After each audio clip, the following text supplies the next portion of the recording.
Una sa lahat, Bigatan Bridge sa Alcala, Cagayan bumigay. Nagkahati-hati. Pati mga dumaraang truck sa tulay kasamang bumagsak. 7 ang sugatan. Ang buong detalye kung din ang tulay na yan, abangan mamaya.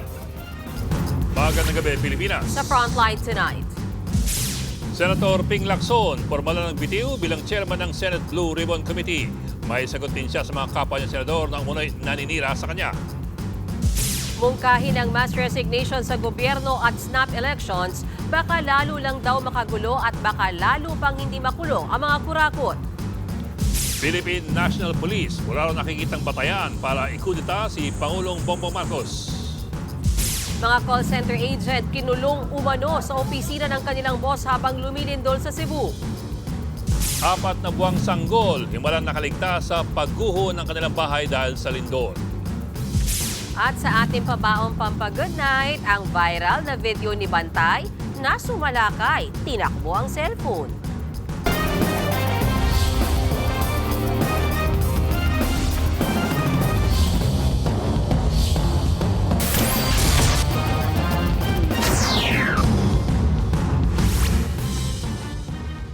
Bumigay at nagkahati-hati ang ilang bahagi ng Bigatan Bridge sa Alcala, Cagayan. Bumagsak ang tulay matapos daw dumaan ng ilang truck na tone-tonelada ang karga at lampas sa weight limit ng tulay. Nasa frontline ng balitang yan si Dave Abuel. Naiwan pa sa gitna ang mga truck na ito sa bumigay na Bigatan Bridge sa Alcala, Cagayan. Ang ilan sa mga truck, kargado pa ng mabibigat na produkto. Kitang-kitang nagkahati-hati ang bawat bahagi ng tulay. Sa paunang investigasyon ng Alcala Municipal Disaster Risk Reduction and Management Office, 4 na truck ang dumaraan sa Bigatan Bridge nang ito ay bumagsak. 7 sa mga sakay ng truck ang sugatan at agad isinugod sa pagamutan. Dahil sa nangyari, sarado sa lahat ng uri ng sasakyan ang Bigatan Bridge. Nagtalaga na ang Alcala LGU at Department of Public Works and Highways ng alternatibong ruta para sa mga motorista. Inabot na ng dilim pero hindi pa rin naiaalis ang mga truck mula sa bumigay na tulay. Hinarangan muna ang lugar. May mga naka-standby ding rescuer para sa kaligtasan ng publiko. Sa paunang impormasyon ni Cagayan Governor Edgardo Aglipay, mag-aalas 5 nang mangyari ang insidente. Isa sa mga nadisgrasyang truck ay may kargang 50 tons ng palay, habang ang isa naman ay may dalang 25 tons ng ipil. Ayon naman kay Alcala Mayor Tin Antonio, 45 years old na ang bumagsak na Bigatan Bridge. 18 tons lang din ang limit nito at lagpas dyan ang bigat ng karga ng 2 truck. Ayon pa kay Mayor Antonio, questionable rin ang disenyo ng tulay. This road and this bridge is the only national highway traversing this part of Cagayan.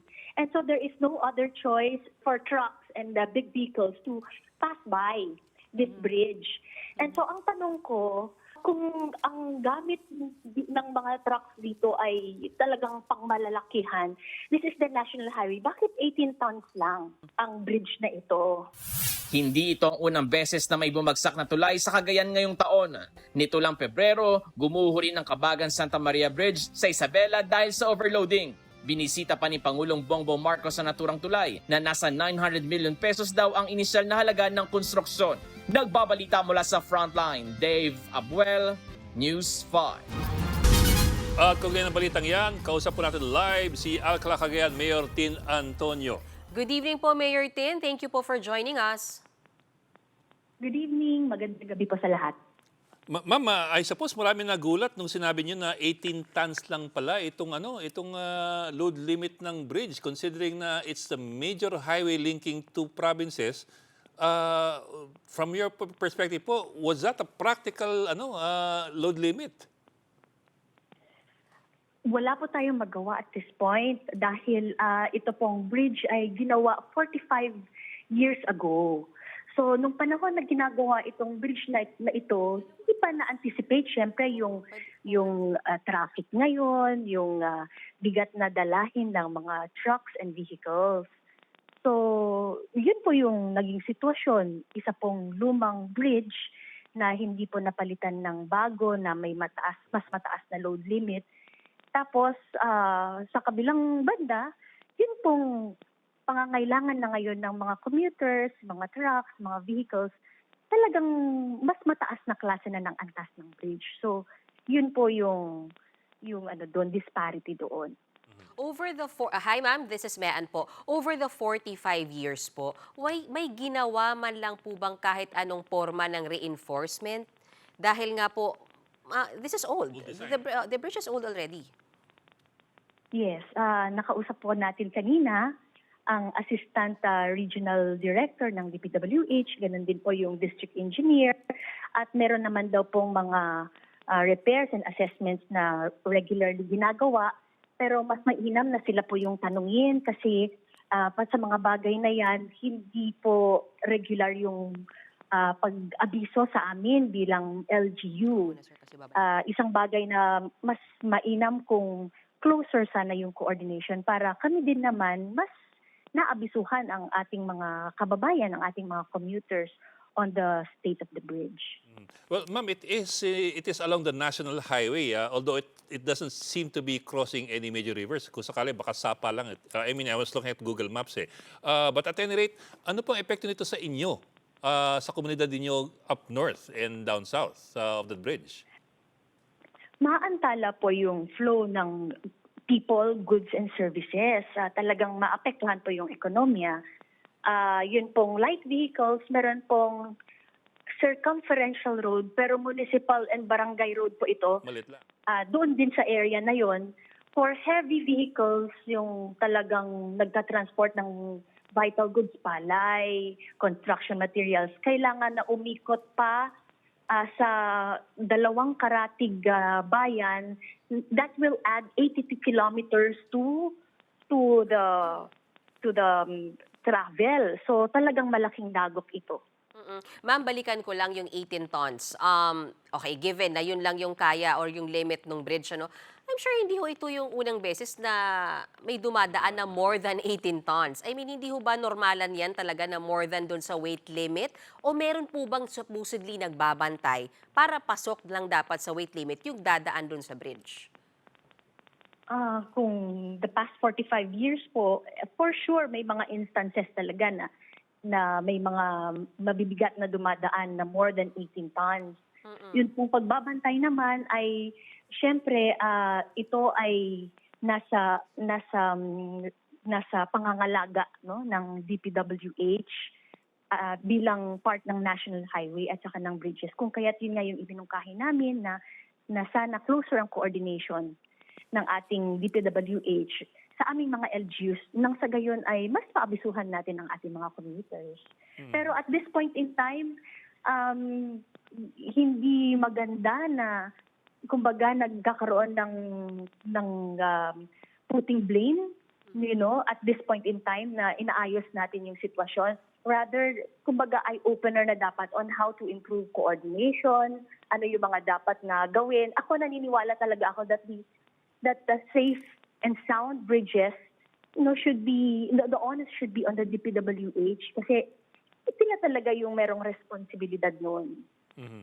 But ma'am, I suppose that you're going to be asking for a more practical load limit for the bridge. I mean, a more practical kind of bridge for your province, considering it's the major thoroughfare there. And yung bumagsak yung tulay, ang mga truck na dumadaan 4 times the load limit that was set 45 years ago. Sana po pagtuunan ng pansin na mas mataas yung load limits na ilagay kasi nagbago na po yung panahon, mas marami na ang traffic ngayon, mas heavy na ang exchange of goods and services. So kumbaga hindi na ito yung demand na kayang i-meet ng bridge when it was built 45 years ago. At hindi lang po itong Pigatan Bridge ang sana tingnan, kundi pati yung mga older bridges, yung Buntun Bridge, yung Magapit Bridge, yung Bava Bridge sa Gonzaga, at yung mga older bridges po. Kasi talagang, kumbaga, itong mga bridges ay ginawa sa panahon na hindi na-anticipate at hindi kayang i-service yung demands of the present. Ma'am, pasingin tayo na since you brought that up, do the other bridges have the same load limit as that one, 18 tons lang? Hindi ko po masabi. Hindi ko pa po nakikita yung detalye na yon. Ngunit nabanggit po kanina ng DPWH na yun pong mga older bridges na yon ay kailangan nga pong bantayan. Okay. Maraming salamat po for joining us tonight. Alcala, Cagayan, Mayor Tin Antonio. Mag-iisang buwan pa lamang bilang chairman ng Senate Blue Ribbon Committee, nag-resign agad si Senador Ping Lacson. May mga gustong manatili siya pero may mga hindi raw nasisiyahan sa takbo ng investigasyon niya sa flood control projects. Narito ang aking report. Paano natin paniniwalaan sila ngayon? Matapos ang sunod-sunod na pagdinig tungkol sa flood control anomalies, formal nang nagpadala ng resignation letter si Senator Ping Lacson kay Senate President Tito Soto bilang chairman ng Senate Blue Ribbon Committee. Sabi ni Lacson, nagsisilbi siya sa kagustuhan ng taong bayan. Sa paghisiyasat ng komite, lumabas ang pangalan ng ilang senador at ilang kasamahan daw ni Lacson ang naghayag ng pagkadismaya sa direksyong tinatahak ng investigasyon ng komite. Dagdag pa ni Lacson, ilang senador din daw ang lantaran o pasikretong gumagawa ng naratibo para palabasing pinoprotektahan niya ang mga kongresista habang pinupunterya ang mga kapwa senador. Sinusundan lang naman daw ni Lacson kung saan sila dinadala ng mga ebidensya. Giit pa niya wala siyang plano para sa politika pagkatapos ng kanyang termino sa 2031. Samantala, wala pang isang buwan ng pinalitan ni Senator Chis Escudero ni ngayon Senate President Tito Soto pero umuugong na naman ang palitan ng liderato. Sabi naman ni Soto, walang mangyayaring palitan. As far as I'm concerned, and my opinion is the Senate is stable, both majority and minority.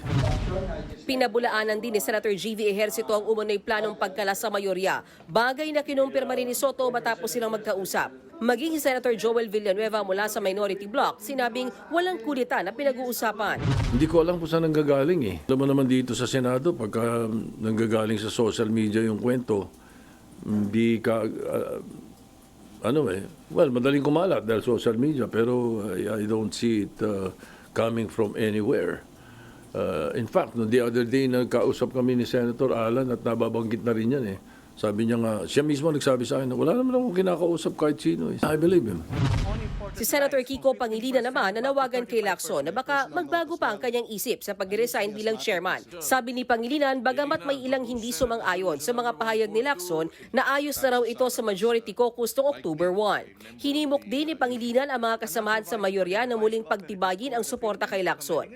Samantala, nagbabala ang Catholic Bishops Conference of the Philippines o CBCP na anumang tangka para ilihis ang investigasyon ay magpapalalim lang sa hinala ng taong bayan na baka may tinatakpan sa likod ng flood control scandal. Hinimok ng CBCP ang Independent Commission for Infrastructure na ipagpatuloy ang investigasyon ng malaya at walang panghihimasok, kasama ang transparency sa mga dokumento at proteksyon para sa mga whistleblower. Sa ngayon, wala bang opisyal na aksyon kung tatanggapin ang pagbibitiw ni Lacson. Pero ayon kay Soto, naiintindihan niya ang frustration ng senador. Sa ngayon, suspindido muna ang regular na sesyon para tutukan ng Senado ang budget hearings. Snap elections nga ba ang solusyon para mabalik ang tiwala ng taong bayan sa gobyerno? Yan ang iminungkahi ni Senator Alan Peter Cayetano. Pero tinablayan ng ilan dahil baka raw lalo pang magkagulo. Narito ang aking report. Pinalutang ni Senate Minority Leader Alan Peter Cayetano ang posibilidad ng mass resignation sa gobyerno mula sa President, Vice President hanggang sa mga senador at kongresista. Pagkatapos niyan, dapat daw magkaroon ng snap elections. Gate ni Cayetano kung tunay na nagsisilbi sa bayan ang mga opisyal, hindi sila dapat matakot na muling humarap sa taong bayan. Dagdag pa ni Senator Alan Cayetano, imbes na people power, baka mas mainam daw na magsakripisyo na lang ang mga tagapaglingkod bayan. Sa pagkakataong ito, magkakaroon ng clean slate para sa revival at renewal ng ating bayan. Pero sa kung snap elections nga ba ang sagot para manumbalik ang tiwala ng taong bayan, matatanda ang ibang isinigaw ng taong bayan ng malawakang protesta noong September 21.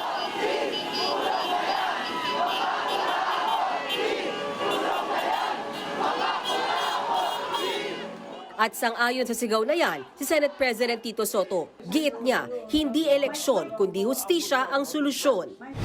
Cannot be an option eh. What do you do with those who are not guilty?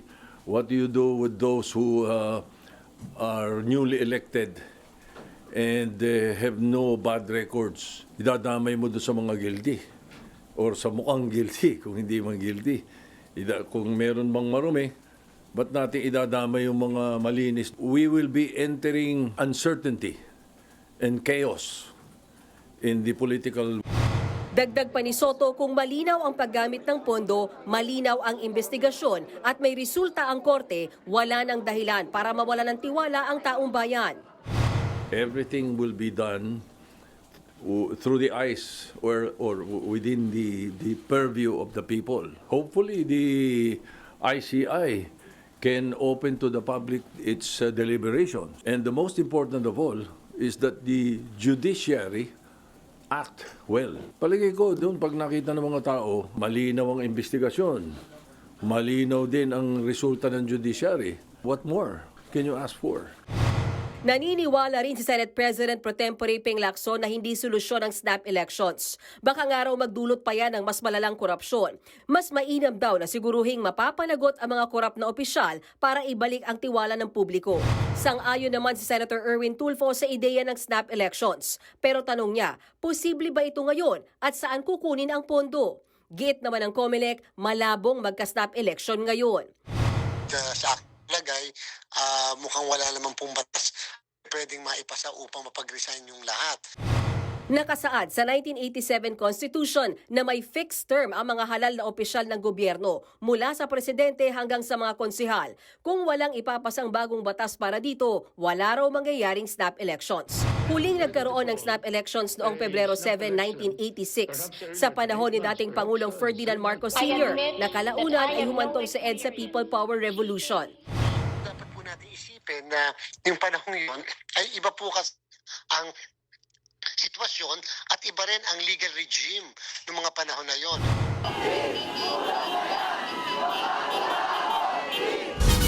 Suportado ng kapatid ni Senator Alan Peter Cayetano ang snap elections, pero ang hamon niya, baon na raw mag-resign ang kanyang kuya. Ang sabi naman ng Malacanang, wishful thinking lamang ito ni Cayetano. Nasa frontline na balitang yan si Marian Enriquez.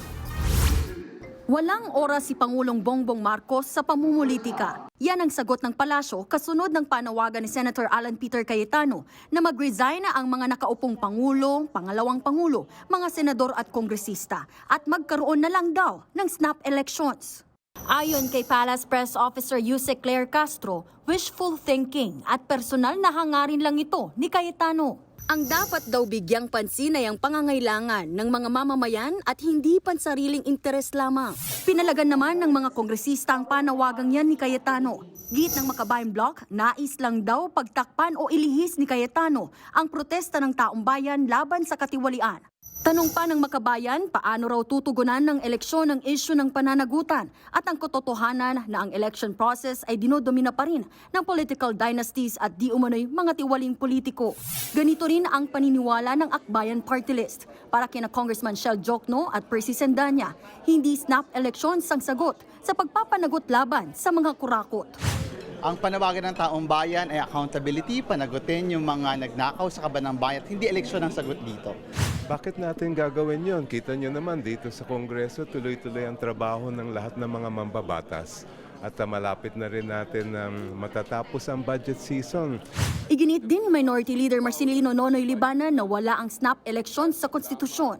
Ang tanging nakasaad doon ay Constitutional Convention, Constitutional Assembly o People's Initiative. Kaya ang panawagan niya, ito na siguro yung tamang panahon para tumawag tayo ng Constitutional Convention or Constituent Assembly para baguhin ang ating konstitusyon. Suportado naman ng kapatid ni dating Taguig City Mayor Lino Cayetano ang mungkahi ng kapatid niyang si Senator Alan. Pero hamon niya sa kapatid, mauna siyang mag-resign. Anya, handa rin siyang panindigan na walang Cayetano ang tatakbo sa eleksyon sa 2028. Nagbabalita mula sa Frontline, Marian Enriquez, News 5. Hindi raw patatalsikin ng kapulisan si Pangulong Bongbong Marcos. Yan ang tiniyak ng PNP. Kasunod ito ng pag-amin kamakailan ng hepe ng AFP na may ilang retiradong militar ang nag-udyok ng kudeta. Nasa frontline ng balitang yan si Kari Kitor.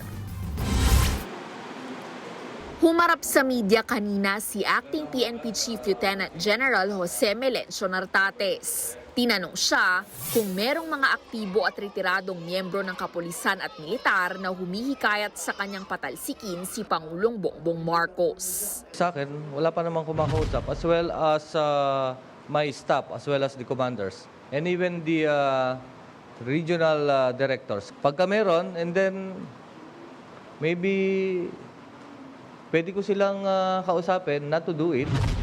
Binigyang diin ni Nartates na malaki ang lamang ni Pangulong Marcos noong 2022 elections kaya wala raw siyang nakikitang batayan para mag-aklas laban sa presidente. Siya na mismo ang nagsabi to put a stop of corruption, especially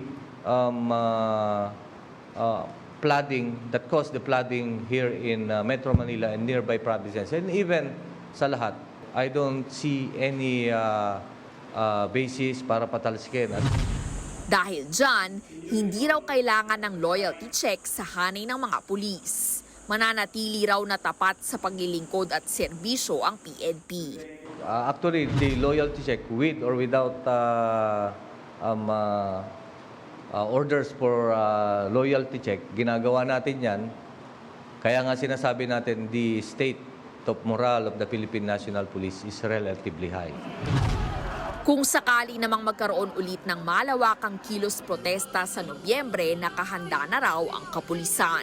The Philippine National Police is ready, especially that we are rationalizing and or improving our template in this kind of activity to secure.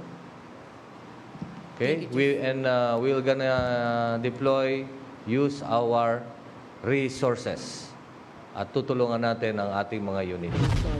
Bago pa man ang mga rally noong September 21, kinausap umano ng mga retiradong sundalo si AFP Chief General Romeo Browner para bawiin ang suporta kay Pangulong Marcos.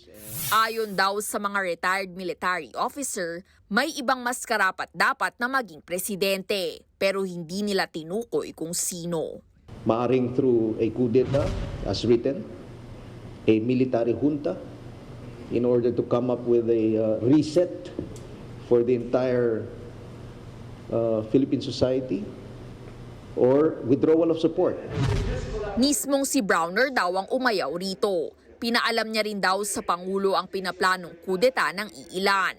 Ang sabi raw ni PBBM, malaki ang tiwala niya sa AFP. Itinanggi rin ni Browner ang mga ulat na nagplano sila ni Defense Secretary Gibo Teodoro ng kudeta. I did not plan a coup d'etat with the Secretary of National Defense, directed by the CIA. No?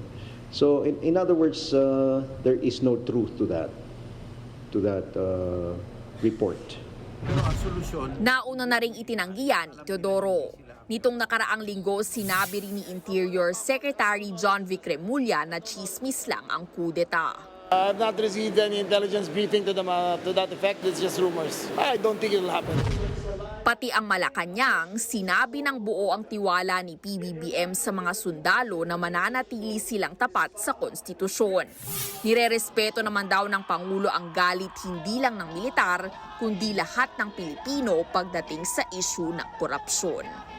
Nagbabalita mula sa Frontline, Kari Cator, News 5. Iniimbestigahan ng DPWH ang isang pag-aaral na 115 billion pesos na pondo ang napunta sa tinatawag na Shadow Flood Control Projects.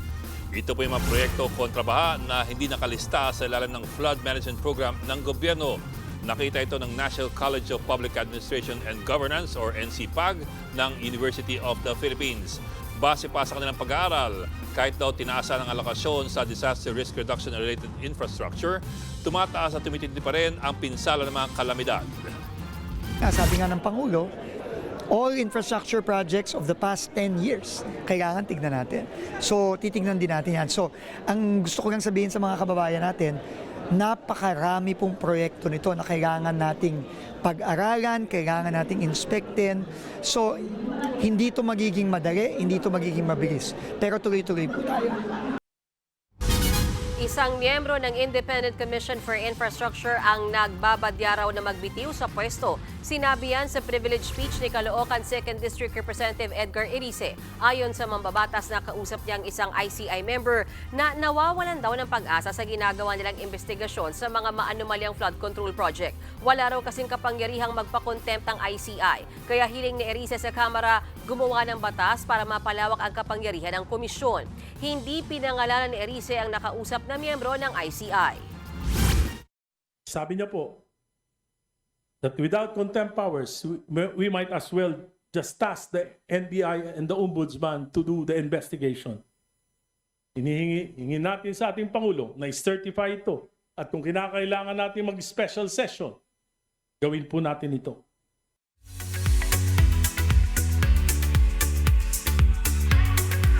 Showbiz Tonight na tayo.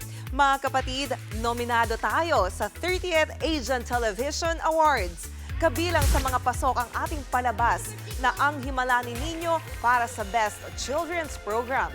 Best Actress nominee naman si Kay Brosas na gumanap bilang si Gregoria sa serye. Nominado naman pareho sa Best Microdrama Series ang My Father's Last Wish at ang I See You ng M-Quest Adventures na pinagbibidahan ni Good Morning Kapatid host Dimples Romana. Pasok din sa Best Entertainment category ang Mary ang Vibes ng Pasko.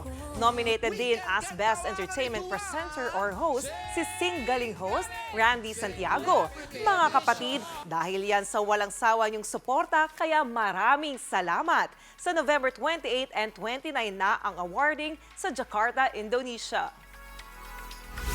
Nag-sorry ang singer na si Maki matapos i-bash ng ilang netizen dahil sa pagtayo nila ng kanyang kapatid sa gitna ng concert ng K-pop girl group na Twice. Nangyari yan sa Manila leg ng This Is For Tour ng Twice sa Philippine Arena. Ayon sa mga nagreklamong netizen, ilang beses natakpan ang kanilang view dahil sa pagtayo ng magkapatid. Paliwanag ni Maki, sobrang na-excite sila dahil first time nilang makapanood ng K-Con. Apela pa niya, imbis na tawagin sila ng kung ano-ano, maging constructive sana sa pagtatama sa mali. Dagdag pa ni Maki, kasalanan daw niya dahil hindi niya naturuan ng maayos ang kanyang kapatid. Marami pa akong showbiz updates kaya dyan lang kayo. Susunod, Senador Risa Ontiveros nanindigang wala siyang insertion sa 2025 national budget. Shortlist ng mga pagpipilian bilang susunod na ombudsman inilabas na. Justice Secretary Boyeng Rimulya, pasok sa listahan. 4 na buwang sanggol nakaligtas sa gumuhong bahay sa Lindol sa Cebu. At 4 of Spades, may concert this December. Magbabalik pang Frontline Tonight.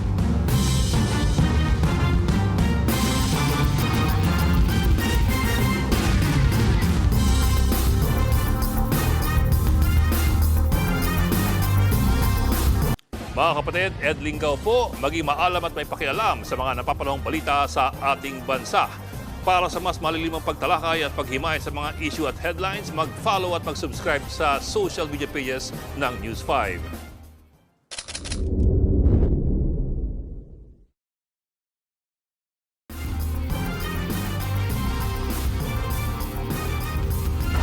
Umulan ng bolang apoy sa Liuyang City sa China. Nagpulasan ng mga tao. Pero nagbagsak ang apoy, mga drone pala na pumalya sa ere. Gagamitin sana sa National Day celebration ng mga drone pero nagliyab at nagbagsakan ng mga ito. Nasunog ang ilang halaman bagamat walang nasaktan. May budget insertion nga ba si Senadora Risa Ontiveros? Ang sagot yan ng Senadora, wala, period. Tinawag pa niyang fake news ang siniwalat na yan ng broadcaster na si Anthony Taberna. Nasa frontline na balitang yan si Reniel Pawit. Huwag maniwala sa fake news. Iyan ang banat ni Senadora Risa Ontiveros sa akusasyong may siningit siya sa 2025 national budget. Isiniwalat yan ng broadcaster na si Anthony Taberna sa isang radio program. Habang sa isang hiwalay na Facebook Live video, pinakita ni Taberna ang papel ng ilang infrastructure at flood control project na nakapangalan umano kay Ontiveros bilang proponent. Higit 3 billion pesos daw ang kabuang halaga nito na balak umanong itayo sa ilang probinsya sa Northern at Central Luzon. Pero itinanggi lahat yan ni Ontiveros. Sabi ng Senadora, wala siyang BICAM insertions maging saan program funds. Katunayan, muli rin niyang binigyang diin ang hindi niya pagpirma noon sa BICAM budget at pagbotong no sa anyay kontrobersyal na 2025 national budget. Kaya nagbabala siyang wag daw maniwala sa fake news at maling impormasyon. Dagdag pa ni Ontiveros, lahat ng iminungkahi niyang amyenda sa budget ay dumaan sa tamang proseso at inaprubahan ng Senado. Kasunod ng buwelta ng Senadora, binigyang diin ni Taberna na nagiging masama lang ang budget insertion sa ilang kondisyon. Kung siya ay tumatanggap ng kickback o komisyon o nanghihingi ng kickback o komisyon mula po sa kanyang insertion. Nagkomento rin si Senate President Tito Soto kung paano nagiging questionable ang budget insertion. Kinakailangan daw na mabanggit sa plenaryo ang mungkahing insertion para sa kalinawan. Pag hindi in-approve on second reading, at somewhere along the way, pinasok, ang amendment or in the BICAM, pinasok, insertion yun. Yun ang insertion. Yun ang hindi natin dapat tinotolerate. Samantala, hindi muna magsasagawa ng sesyon ng Senado hanggang Miyerkules para tutukan ang mga budget hearing para sa 2026 national budget. Ayon kay Soto, hindi naman daw pinasa-certify as urgent ni Pangulong Bongbong Marcos ang pambansang pondo para mabusisi ito ng maayos. Nagbabalita mula sa Frontline, Rainiel Pawid, News 5. Inilabas na ang listahan ng mga nominee sa pagka-ombudsman at kasama dyan si Justice Secretary Boying Rimulya. Sabi ni Senator Amy Marcos, posibleng italaga ito para ipakulong si Vice President Sara Duterte. Nasa Frontline ng balitang yan si Gio Robles. Kabilang si Justice Secretary Boying Rimulya sa 7 pangalan na pinagpipilian ngayon ni Pangulong Bongbong Marcos para maging susunod na ombudsman. Kanina, inilabas ng Judicial and Bar Council ang shortlist matapos ang halos 2 buwang screening at public interviews. Bukod kay Rimulya, kabilang din sa shortlist sina Michael Aguinaldo, dating COA chairman at ngayon ay Philippine Competition Commission head, Supreme Court Associate Justice Samuel Gaerlan, Deputy Executive Secretary Annalisa Logan, retired Supreme Court Justice Mario Lopez, Sandigan Bayan Justice Michael Frederick Musngi at PhilPost Chairman Stephen Cruz. Natanggap na ng palasyo ang listahan at inaabangan na lamang ang pinal na desisyon ng Pangulo. Ang mapipili ni PBBM ang papalit kay Samuel Martires na nagretiro noong Hulyo. Ayon sa batas, may hanggang October 30 ang Pangulo para magtalaga ng bagong ombudsman. Matipid naman sa pahayag si Rimulya sa isang ambush interview. I'll still be reporting for work here for sure. Tomorrow, tingnan natin how it goes. I think the shortlist was submitted already. But that's all I know. Wala pa akong update. It's a work in progress. Mandato ng ombudsman na imbestigahan at panagutin ang mga opisyal ng gobyerno sa mga kaso ng katiwalian. Sa Facebook post ni Senator Amy Marcos, sinabi niya ngayong Lunes nakatakdang hirangin si Rimulya bilang ombudsman, bagay na hindi nangyari. Nauna nang giniit ng senadora na may mas malalim daw na dahilan kung bakit si Rimulya ang itinutulak para sa pwesto. There is a very ominous reason. It's the new phase in the effort to get rid of VP Sara before 2028. Balak daw ipakulong si Vice President Sara Duterte, pati na ang gaya ng senadora na kaalyado ng mga Duterte. Plunder will be the name of the game. No bail and imprisonment until 2028. Nauna nang sinabi ni Rimulya na hindi siya magpapagamit sa politika sakaling siya ang maging ombudsman. Nagbabalita mula sa Frontline, Gio Robles, News 5. Concert alert mga kapatid! Mag-ipon-ipon na dahil magkakaroon ng solo concert ang Pinoy rock band na Four of Spades. Gaganapin yan sa SM Mall of Asia Arena sa Pasay City this December 12. Ito ang kanilang first ever full headline arena show matapos mag-reunion ngayong taon. Sa October 12 na ang ticket sale, 4,500 pesos para sa floor standing habang 6,500 sa lower box premium at 5,500 sa LB regular. Naglalaro naman sa 2,000 pesos at 1,500 ang pinakamura na Gen Ad Premium at Gen Ad Regular. Susunod, 4 na buwang sanggol paanong nakaligtas sa gumuhong bahay sa Cebu sa gitna ng lindol. Mga call center agents sa Cebu kinulong umano sa opisina habang lumilindol. At ang Blackpink, Jisoo at Zayn Malik usap-usapang may collab. Tutok lang mga kapatid dito sa Frontline Tonight.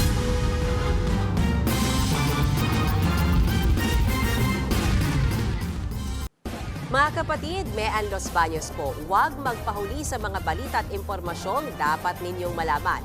Para sa mas malawak na balitaan at diskusyon, mag-follow at mag-subscribe na sa social media pages ng News 5.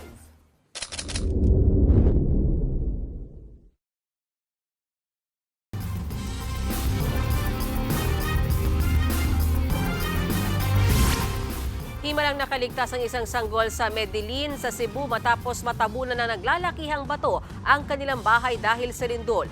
Kung paano, alamin sa Frontline Report ni Mon Gualvez.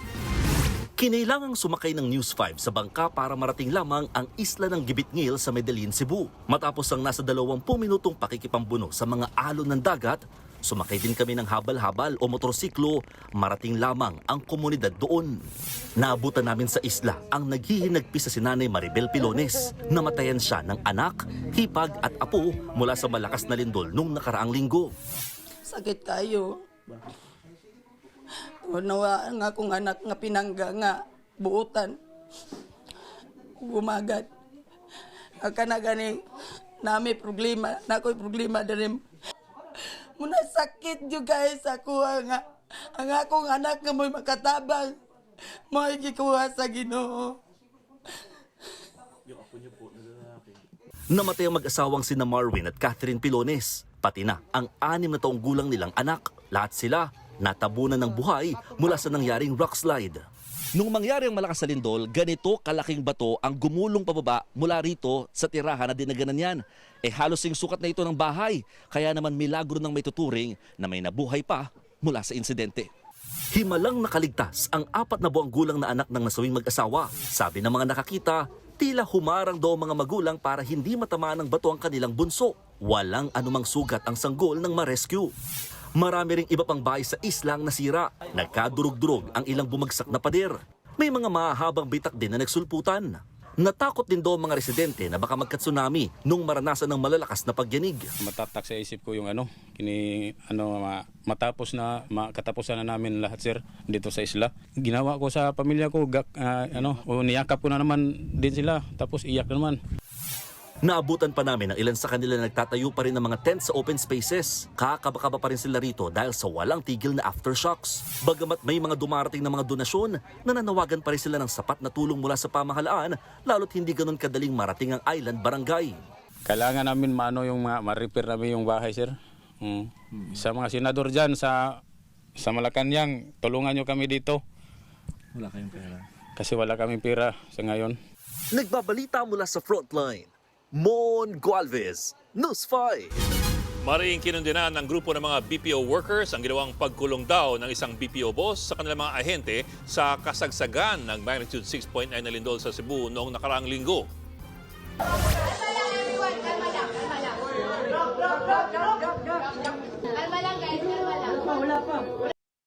Sa video, makikitang nagtago sa ilalim ng kanilang mga mesa mga empleyado ng isang American-owned call center company. Yan ay habang nangyayari ang lindol. Ayon sa ulat, hinarangan sila ng kanilang boss sa pinto nang magtangkang lumikas ang ilang ahente. Pinabalik daw ng nasabing boss sa mga empleyado para magtrabaho. Ayon sa grupong BPO Industry Employees Network, kabilang ang naturang kumpanya sa video sa mga inireklamo dahil sa paglabag sa labor code. Ayon naman sa Dole Central Visayas, isang BPO company na ang pinahinto sa pag-operate dahil sa kawalan na Occupation Safety and Health Program. Sa kabuuan, 6 na BPO companies ang niimbestigahan ng Dole dahil sa paglabag sa safety protocols noong kasagsagan ng lindol. Huminto po yung operations niya until such time na ma-submit niya yung lahat ng mga requirements na ni-require natin sa kanila. Napaka-importante po kasi yung OS program natin. That will be our guide, especially in times of emergency. So kung wala yon ang mangyayari, magkakagulo yung mga empleyado. Abangan, dance video na putol ng tangayin ng aso ang pinangre-record na cellphone. At ang music video ng The Fate of Ophelia ni Taylor Swift, milyon-milyon na ang views. Tuloy-tuloy ang balitaan dito sa Frontline Tonight.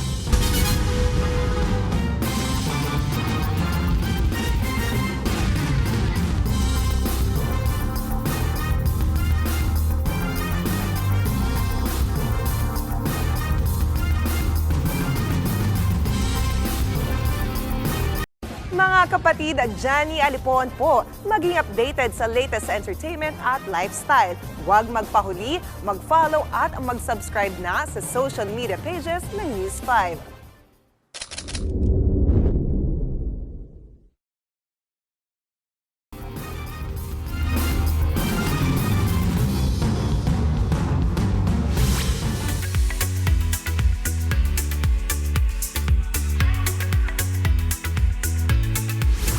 Get ready para sa bagong collab with Blackpink Jisoo. Sa post ni Jisoo, ang caption niya ay, "A duet is near." Para yan sa kanyang bagong single na Eyes Closed. May pa-silhouette pa ng Mystery Man. Ayon sa ilang reports, si One Direction member Zayn Malik ang nasa silhouette. Dati nang nanood ng concert ng Blackpink si Zayn at nagpasalamat pa sa invite ng K-pop group. Maraming fans ang excited sa kanilang mag-collab ang dalawa. Para naman sa Swifties, new music video is out mula sa album ni Taylor Swift na The Life of a Showgirl.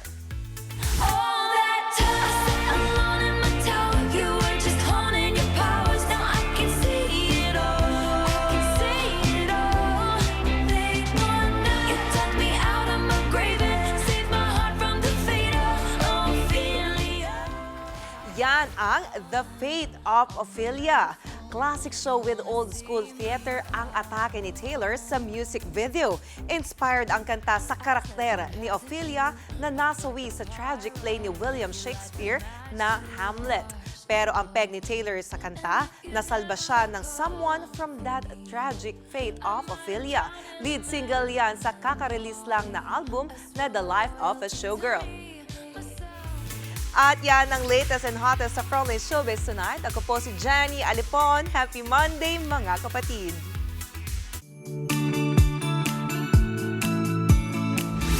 At para naman sa ating pabaong pampa-good night, si Bantay Sumalakay. Uy, viral ang asong nagnenok ng cellphone.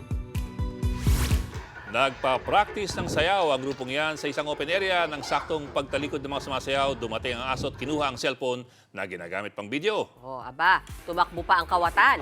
Natunto ng aso sa hindi kalayuan. Nabawi rin naman ang cellphone. Ayan, grabe. Grabe yung panahon ngayon, no? At alam mo, di ba yung usual police report book, no? At inaalam pa ang motibo sa krimeng iyan. Motibo, baka naman kasi gusto niyang kasama siya sa sayaw or hindi niya nagugustuhan yung nakikita niya. Yun lang. Eh, ang tanong, saan natuntun yung aso? Baka may sa green news na nakita. Ang bilis naman. Oh, siya, mga kapatid. Sign of the times. Saan ba tayo? Sana ba? Magka-countdown muna tayo. 80 days na lang po, mga kapatid. Diba malapit na? Pasko na po.